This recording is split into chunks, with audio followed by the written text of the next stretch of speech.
നീ വന്നത് എന്തിനാണെന്ന് എനിക്കറിയാം. ഇതിന്റെ ഉടമയായ നിന്റെ ഭർത്താവിനെ രക്ഷിക്കണമെന്ന് പറയാൻ അല്ലേ? രാധേട്ടൻ പാവാണ്, അറിയാതെ. എനിക്കെല്ലാം അറിയാം. നിന്റെ അച്ഛനടക്കം എന്നോട് കാണിച്ച ക്രൂരത നിനക്കറിയാമല്ലോ. എന്നെ ശിക്ഷിച്ച അതേ നാണയത്തിൽ തന്നെ അവരെ ശിക്ഷിക്കാൻ ഇന്നെനിക്ക് കഴിയും. പക്ഷെ അതോടൊപ്പം നിന്നെ വേദനിപ്പിക്കാനും എനിക്ക് വയ്യ.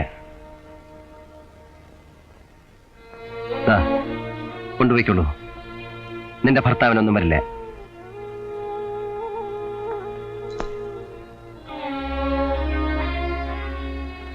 നിങ്ങൾ തമ്മിൽ പരിചയപ്പെട്ടില്ലല്ലോ. ഇവൾ എന്റെ പഴയ അശ്വതി. മനസ്സിലായി.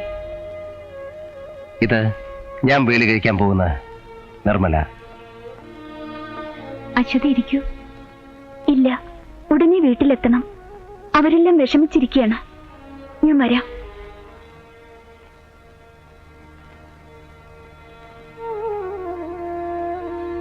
അശ്വതി,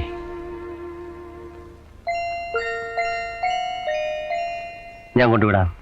വേണ്ട, ഞാനെല്ലാം അറിഞ്ഞു ദേവേട്ടാ. എനിക്ക് സന്തോഷായി. കണ്ടപ്പോ എന്നെ ഓർമ്മിക്കുന്ന പോലും ഞാൻ വിചാരിച്ചില്ല.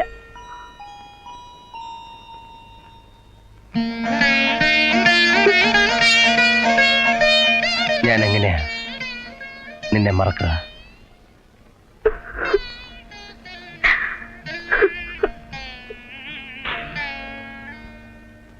ഒരു ഫാമിലിക്ക് ഇത്രയും വലിയ വീടെന്തിനാ? കൂട്ടുകുടുംബമായിരുന്നില്ലേ മുമ്പ്? ഒരുപാട് പേര് കാണും. അന്ന് അത് ആവശ്യമായിരുന്നു. പക്ഷെ ഇപ്പോ ഞാൻ പറഞ്ഞത് ഓർമ്മയില്ലേ? എന്റെ ഒരു സ്വപ്നം അല്ലെങ്കിൽ വാശി. അച്ഛന്റെ അമ്മയുടെയും സമ്മതവും അനുഗ്രഹവും വാങ്ങിക്കണം. എന്നിട്ട് മതി ഇവിടെയൊക്കെ വൃത്തിയാക്കലും മൂടി കൂട്ടലും ഒക്കെ. ചെല്ലു.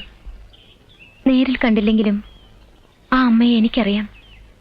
അവർ സമ്മതിക്കും. അപ്പോഴേ എനിക്ക് സമാധാനാവും. പ്ലീസ്. ഇവിടെ എല്ലാം ഒന്ന് വൃത്തിയാക്കാനും മറ്റും ജോലിക്കാരോടും മേസ്ത്രിയോടും വരാൻ പറഞ്ഞിരുന്നു. ഞാനിരിക്കാം ഇവിടെ. നീ ഇവിടെ നിന്നാൽ അങ്ങനെ? ഞാൻ അന്വേഷിക്കാത്ത സ്ഥലമില്ല. കാര്യമില്ലടോ. ആ തെളിവുകളൊക്കെ ഞാൻ കൈവിട്ടു. തമാശ പറയാതെ. കാര്യമായിട്ട് അവരത് നശിപ്പിച്ചു കാണും. ഓഹോ, എന്ന് വെച്ചാൽ നീയും അവന്മാരുടെ കൂടെ ചേർന്നു. സവർണ മേധാവിത്വവും പഴയ ജന്മിത്വവും വായിക്കാനാണല്ലോ അവന്മാരുടെ ശ്രമം. നിന്റെ ഉള്ളിൽ ഇപ്പോൾ അതാണല്ലേ? ഡോഡോ, താൻ ചൂടാകണ്ട. ഒരു സ്നേഹിതൻ എന്ന നിലയിൽ എന്റെ നിരപരാധിത്വം തെളിയിക്കാനാണ് ഇയാൾ ഉത്സാഹിച്ചെങ്കിൽ അത് സാധിച്ചു. അല്ലാതെ തന്റെ രാഷ്ട്രീയ മുതലെടുപ്പിന് എന്നെ കരുവാക്കാനാണ് ശ്രമിക്കുന്നെങ്കിൽ അതിന് എന്നെ കിട്ടില്ല. ഞാൻ ഒരു പൊളിറ്റീഷ്യൻ അല്ല. താൻ ഇപ്പോഴത് പറയും. വർഷങ്ങളോളം കേസിൽപ്പെട്ട് കിടന്ന ഈ ഇല്ലം ഞാൻ വീണ്ടെടുത്ത് തന്നില്ലേ? ചെയ്ത ഉപകാരത്തിനുള്ള ഈ കൂലി ആദ്യമേ ഞാനത് കാശായി തന്നിട്ടുണ്ടല്ലോ. പലരോടും കൈനീട്ടി വാങ്ങുന്ന താനത് മറന്നോ? ദേവൻ, ഞാൻ വിചാരിച്ചാൽ ഇവിടെ ചിലതൊക്കെ നടക്കും. ഒരു ചുക്കും ചെയ്യില്ല. എന്റെ കയ്യിൽ പണമുള്ളിടത്തോളം കാലം.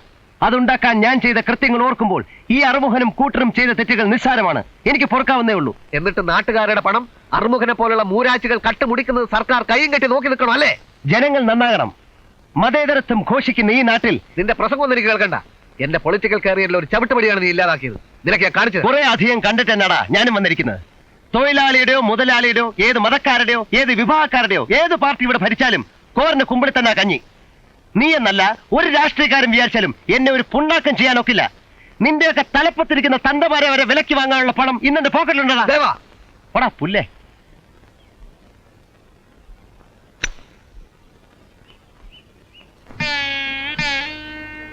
ഒരു ദിവസമെങ്കില് ഒരു ദിവസം നഷ്ടപ്പെട്ട വല്ലിയിലും തിരിച്ചെടുത്ത് ഐശ്വര്യം നിറഞ്ഞിരുന്ന ആ പഴയ കാലത്തിന്റെ ഓർമ്മ ഒന്ന് പുതുക്കി ജീവിക്കാനാണമ്മേ ഞാൻ ഇത്ര കഷ്ടപ്പെട്ടത്.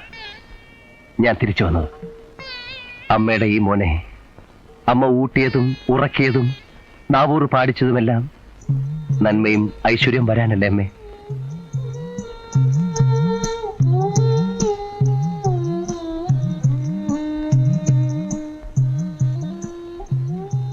എന്നിട്ടിന്ന് എന്റെ സുഖത്തിലും സന്തോഷത്തിലും അച്ഛനും അമ്മയും എന്നോടൊപ്പം ഇല്ലെങ്കിൽ ഞാൻ വരാം മോനെ.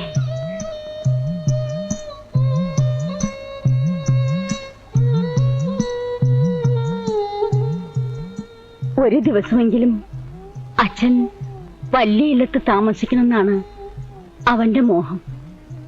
നിർബന്ധാച്ചാൽ ആവാം. അതിനു മുമ്പ് ഓദിക്കിനെ കണ്ട് ദോഷങ്ങൾക്ക് പ്രതിവിധിക്കണം. എന്താ? ആവാം.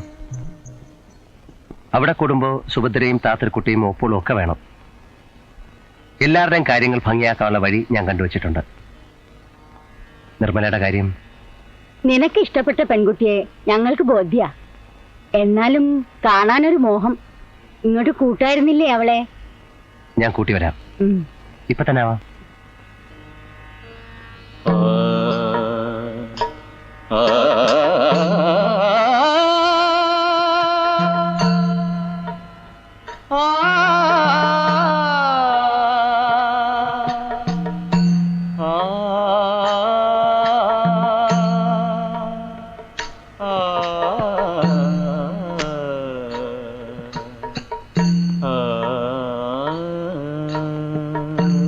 നിമ്മി,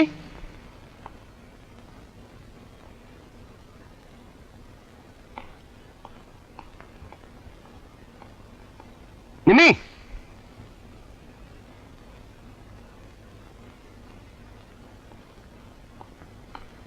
നിമ്മി,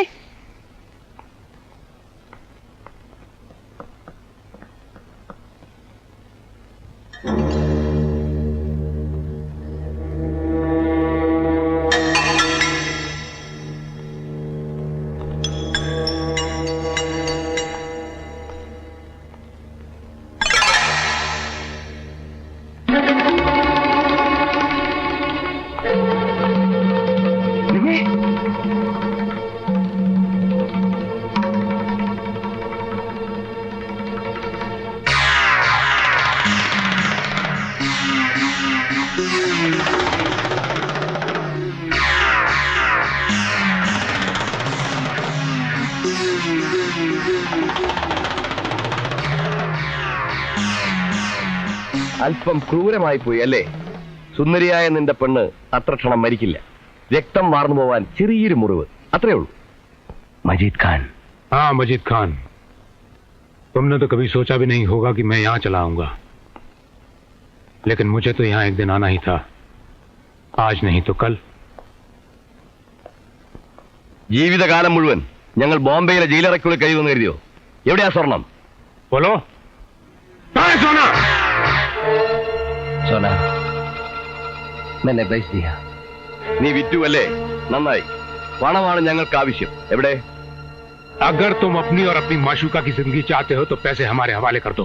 പണം തന്നാൽ നിങ്ങളെ ഞങ്ങൾ ഉപദ്രവിക്കാതിരിക്കൊള്ളാം. പെട്ടെന്ന് ആശുപത്രിയിൽ എത്തിച്ചാൽ ഇവൾ രക്ഷപ്പെടും. പണം കിട്ടിയാൽ ഞങ്ങളും. പോലീസ് വേട്ടയാടും. ഞങ്ങൾക്ക് ഇവിടെ കഴിയാൻ സമയമില്ല. എന്തു പറയുന്നു? ഇല്ലെങ്കിൽ എല്ലാം തീരും. बोलो तुम इस लड़की को जिंदा देखना चाहते हो या नहीं? ഞാൻ കൊണ്ടുവരാം.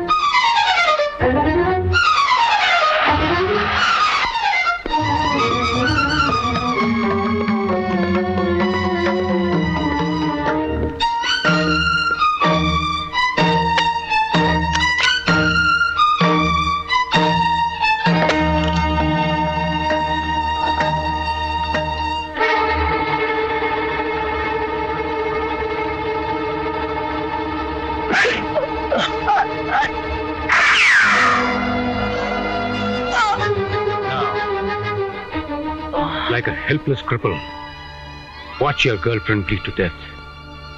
And after she is dead, you will also die. Here and now ends the chapter between you and me. Goodbye.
ഇല്ല, ഗീതയിൽ തൊട്ട് സത്യം ചെയ്യാൻ ഞാനൊരു ഹിന്ദുവല്ല.